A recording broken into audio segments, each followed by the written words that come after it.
Doctor Iqbal صاحب کے مسلک اور عقیدہ کے حوالے سے بعض دوستوں کی طرف سے سوالات آئے ہیں کہ آپ اس کا جواب دیں کہ ان کا مسلک کیا تھا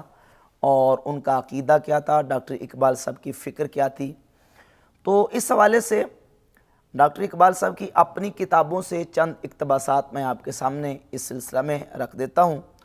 ان کے ملفوظات، ان کے مکاتیب، ان کے خطوط، ان کے مضامین، مقالہ جات اور ان کی نظم ہو، نثر ہو اور ان کے حالات زندگی پر جو مستند کتب لکھی گئی ہیں، ان کتب سے چند اقتباسات میں آپ کے سامنے ان کی فکر، عقیدہ اور مسلک کے حوالے سے پیش کر دیتا ہوں، جس سے آپ خود اندازہ لگا لیں گے کہ ان کا مسلک اور ان کا عقیدہ اور ان کی فکر کیا تھی۔ بعض لوگ جو ہیں وہ اس طرح کرتے ہیں کہ مثلا دیوبندیاں تو وہ کہیں گے کہ دیکھیں ڈاکٹر اقبال صاحب نے دیوبندیوں کے اشرف علی تھانوی صاحب کی تعریف کی ہے، عبد الماجد دریابادی صاحب کی تعریف کی ہے اور انور شاہ کشمیری صاحب کی تعریف کی ہے، لہٰذا وہ دیوبندی تھے۔ اور بعض لوگ کہیں گے کہ دیکھیں جی وہ انہوں نے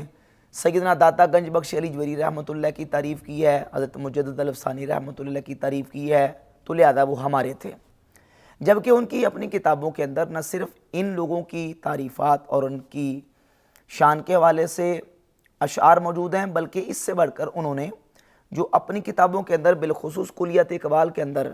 جو باقاعدہ نظمیں لکھی ہیں، ان میں سے ایک نظم مثال کے طور پہ آپ کے سامنے میں رکھ دیتا ہوں، جو انہوں نے گرو نانک کی شان میں پوری نظم لکھی ہے، نانک، اور اس میں انہوں نے گرو نانک کی پوری باقاعدہ تعریف کی ہے اور کہا ہے کہ لکھتے ہیں کہ صفحہ 289 پہ بت قدا پھر بعد مدت کے مگر روشن ہوا، نور ابراہیم سے آذر کا گر روشن ہوا، پھر اٹھی آخر صدا توحید کی پنجاب سے، ہند کو ایک مرد کامل نے جگایا خواب سے۔ یہ گرو نانک کی شان میں پوری نظم لکھی ہے ڈاکٹر اقبال صاحب نے، اور اس کے علاوہ صفحہ نمبر 221 پر رام کی شان میں پوری نظم لکھی ہے اور لکھتے ہیں کہ لبریز ہے شراب حقیقت سے جام ہند، سب فلسفی ہیں خطہ مغرب کے رام ہند، یہ ہندوؤں کے فکر فلک رس کا ہے اثر، رفعت میں آسمان سے بھی اونچا ہے نام ہند، اس دیس میں ہوئے ہیں ہزاروں ملک سرشت، مشہور جن کے دم سے ہے دنیا میں نام ہند، ہے رام کے وجود پہ ہندوستان کو ناز، اہل نظر سمجھتے ہیں اس کو امام ہند، اعجاز اس چراغ ہدایت کا ہے یہی، روشن تر از سحر ہے زمانے میں شام ہند، تلوار کا دنی تھا شجاعت میں فرد تھا، پاکیزگی میں جوش محبت میں فرد تھا۔ یہ رام چندر کی شان میں ڈاکٹر اقبال نے پوری نظم لکھی ہے۔ اس کے بعد آپ آگے چلتے جائیں، سر سید احمد خان علی گڑھی کی شان میں ڈاکٹر اقبال نے پوری ایک نظم لکھی ہے سید کی لوح تربت پر، جس میں 14 اشعار ڈاکٹر اقبال صاحب نے سر سید احمد خان علی گڑھی کے حوالے سے سید کی لوح تربت پر اس نظم کے اندر لکھے۔ پھر اسی طرح اپنے ایک ٹیچر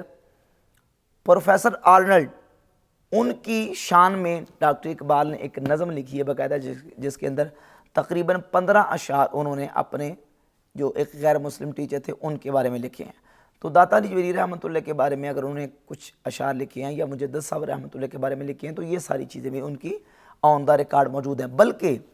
سرود رفتہ کتاب ہے، شیخ غلام علی اینڈ سنس چھپی ہے، غلام رسول مہر جو کہ ڈاکٹر اقبال کے درینہ ساتھی ان کے شاگرد ہیں، انہوں نے ڈاکٹر اقبال کا جو سابقہ پرانا کلام ہے اس کو جمع کر کے شائع کیا ہے۔ سرود رفتہ کے 183 سے لے کر 191 نمبر صفحہ پر ڈاکٹر اقبال کا وہ مرثیہ جو انہوں نے ملکہ وکٹوریہ کے حوالے سے لکھا تھا، 110 شعروں پہ یہ مشتمل مرثیہ ہے، جس میں ڈاکٹر اقبال لکھتے ہیں کہ اے ہند تیرے سر سے اٹھا سایہ خدا، ایک غم گسار تیرے مکینوں کی تھی گئی، اور صفحہ 183 پہ لکھتے ہیں میت اٹھی ہے شاہ کی تعظیم کے لیے، اقبال اڑ کے خاکے سرے رہ گزار ہو۔ یہ ملکہ وکٹوریہ کی شان میں انہوں نے 110 شعر کا مرثیہ لکھا ہے، جس میں وہ کہتے ہیں کہ اے ہند تیرے سر سے اٹھا سایہ خدا، ایک غم گسار تیرے مکینوں کی تھی گئی۔ تو انہوں نے ملکہ وکٹوریہ کی شان میں بھی لکھا، انہوں نے رام چندر کی شان میں لکھا، انہوں نے گرو نانک کی شان میں لکھا، انہوں نے سید کی لوح تربت پر 14 اشعار سر سید احمد خان علی گڑھی کے بارے میں لکھے، اور یہاں تک کہ انہوں نے اپنی ایک کتاب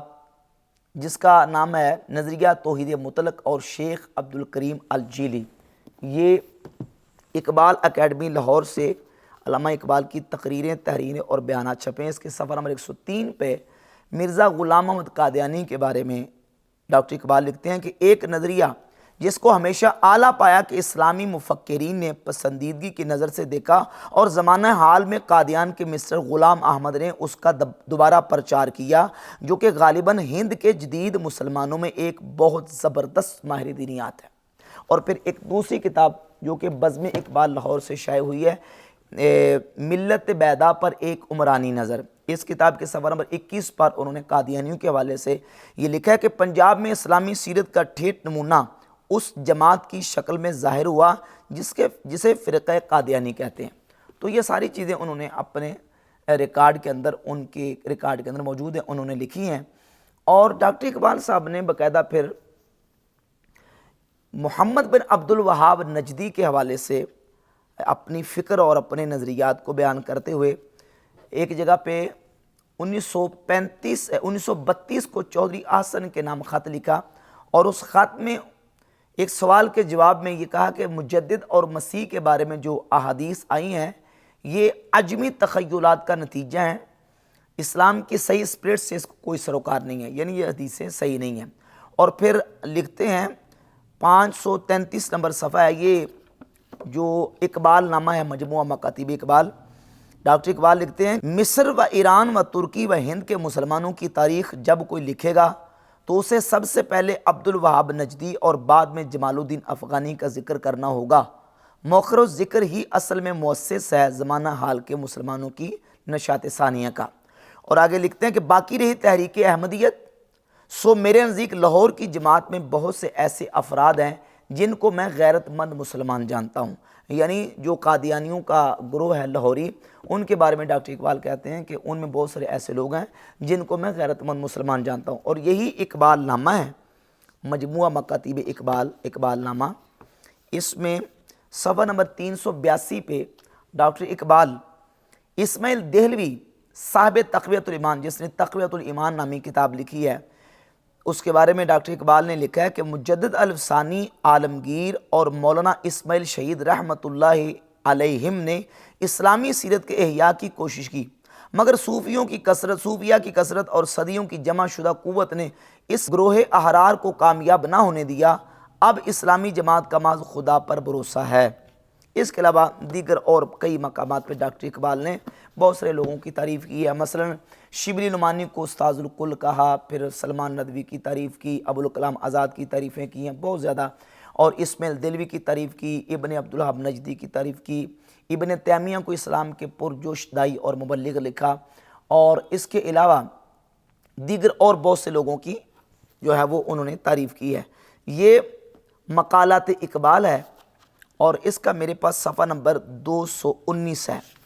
یہاں لکھتے ہیں 18 اور 19 ہے، ابن تیمیہ، ابن جوزی، زمخشری اور ہندوستان میں حضرت مجدد الافسانی، حضرت عالمگیر غازی، شاہ ولی اللہ محدث دہلوی اور شاہ اسماعیل دہلوی نے یہی کام کیا ہے، اور ہمارا مقصد صرف اس سلسلہ کو جاری رکھنے کا اور کچھ نہیں۔ اور صفحہ نمبر 221 مقالات اقبال، اس میں لکھتے ہیں کہ مولوی اشرف علی صاحب تھانوی سے پوچھئے، وہ اس کی تفسیر کس طرح کرتے ہیں، میں اس بارے میں انہی کا مقلد ہوں۔ اور یہاں یہ کتاب ہے تشکیل جدید الہیات اسلامیہ ڈاکٹر اقبال کی، اس کے اندر جا بجا انہوں نے ابن تیمیہ کی، ابن عبدالوہاب نجدی کی بہت ساری تعریفات کی ہیں، اور یہ میرے پاس اس کا صفحہ نمبر ہے جی 226 پر ابن تیمیہ کو سرگرم اہل قلم اور اسلام کے نہایت پرجوش مبلغ لکھا، اور ابن عبدالوہاب نجدی کو بدعات کے مصلح عظیم لکھا، اور پھر تقلید کے حوالے سے اپنا نظریہ جو انہوں نے بیان کیا، یہ ڈاکٹر اقبال کے بیٹے جاوید اقبال نے زندہ رود ان کے حالات زندگی پر کتاب لکھی ہے۔ اس کے صفحہ نمبر 615 پہ کہ جو انہوں نے وصیت لکھی تھی، اس میں لکھا ہے کہ دیگر میرے مذہبی اور دینی عقائد سب کو معلوم ہے، میں عقائد دینی میں سلف کا پیرو ہوں، نظری اعتبار سے فقہی معاملات میں غیر مقلد ہوں،